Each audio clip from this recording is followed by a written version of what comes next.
Pour commencer cette expérience, je vais ajouter une cuillère de bicarbonate de soude à notre récipient.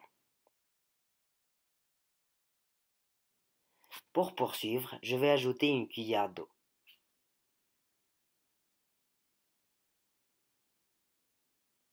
Je vais mélanger et on voit qu'on a un mélange homogène. Après, je vais ajouter de l'huile d'olive à notre mélange.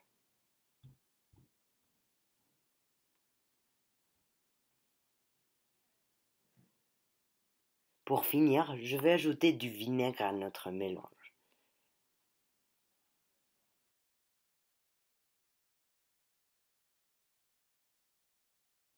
Là, on peut voir qu'on a un mélange hétérogène, où l'eau est en dessous de l'huile d'olive et le vinaigre commence à descendre. On va voir pourquoi. Cela est relié à la densité des substances. Alors on peut voir que la densité de l'huile d'olive est de environ 0,916 kg par litre, celle de l'eau est de 1 kg par litre et celle du vinaigre est de 1,05 kg par litre. Et sa densité est celle-ci car il est composé de 85% d'eau. C'est pour ça que sa densité est très proche de celle de l'eau. Mais elle est un peu plus lourde car il contient aussi 15% d'acide.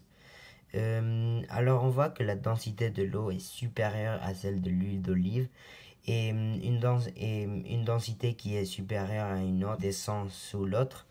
Et après aussi on peut voir que la densité du vinaigre est supérieure à la densité de l'huile d'olive et à celle de l'eau. Et c'est pour ça qu'elle coule sous l'huile d'olive et sous l'eau. Quelques secondes après, on peut voir qu'il y a des boules qui commencent à se former. On va voir c'est quoi la réaction chimique qui a lieu à ce moment. Une des lois de la physique est que rien ne se perd et rien ne se crée. Tout se transforme.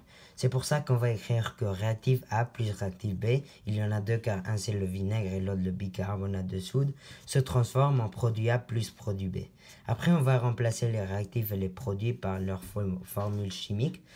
Et dans le vinaigre, il y a des ions d'hydrogène qui lui donnent son acidité. C'est pour ça que là, on va écrire ion d'hydrogène. Plus, et ça c'est la molécule de bicarbonate de soude, se transforme en une formule chimique inconnue. J'ai oublié le plus là, pardon. Plus de la molécule d'eau, car dans les boules qu'on a vues, il y avait de l'eau dedans. Après, on doit balancer cette équation. Car rien ne se perd, rien ne se crée, tout se transforme. Alors là, on voit que il y a un atome de carbone, alors on doit le mettre là aussi. Et là, on voit qu'il y a 3 atomes d'oxygène, alors on doit retrouver 3 ici aussi. Là, on voit qu'on a déjà un là, alors on a besoin que de 2. C'est pour ça qu'on va écrire O2 qui nous donne CO2. Alors, cela nous amène à notre conclusion que dans les bulles qu'on a vues, il y avait du CO2 plus de H2O qui est de l'eau. Aussi, on peut voir que les boules commencent à descendre quand elles atteignent la surface. Cela est car, comme on avait dit avant, les boules contiennent du CO2 et de l'eau, et comme le CO2 est un gaz, les boules commencent à monter.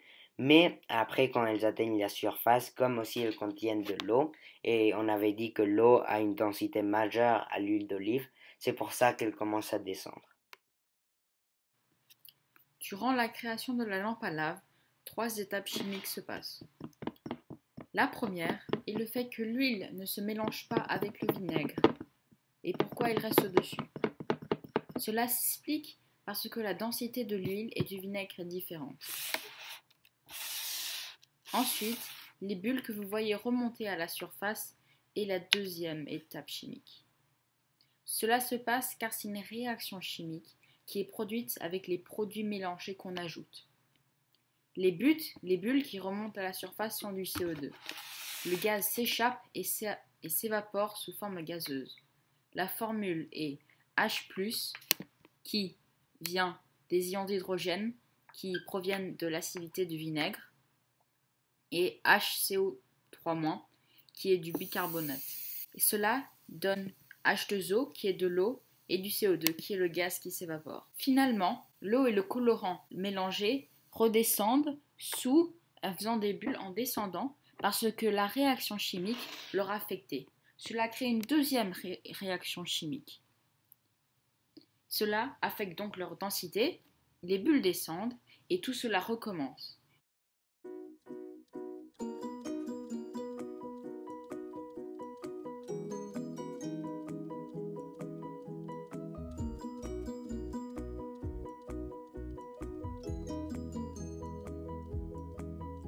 En premier, ajoutez dans un verre une cuillère à soupe d'eau et une cuillère à soupe de bicarbonate de soude. Ensuite, mélangez.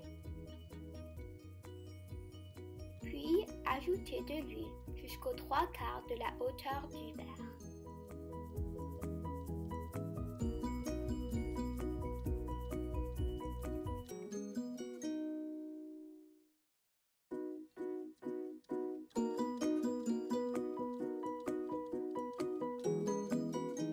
Dans un autre verre, mélangez 3 cuillères à soupe de vinaigre et une goutte de colorant.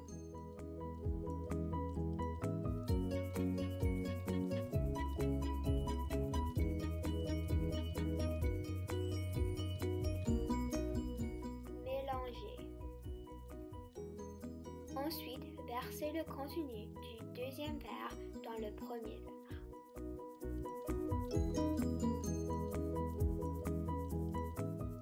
Et voilà, vous avez votre lampe à lave artisanale.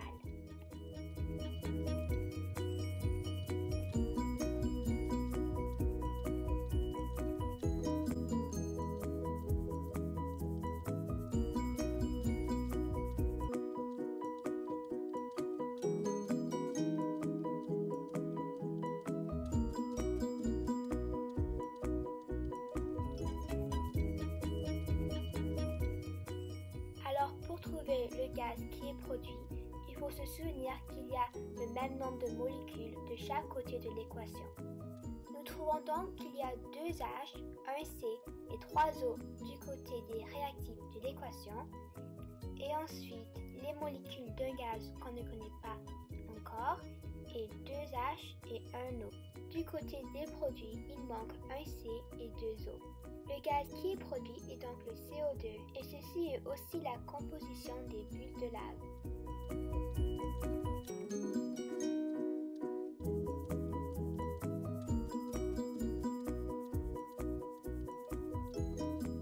Je mélange l'eau et le bicarbonate de sodium.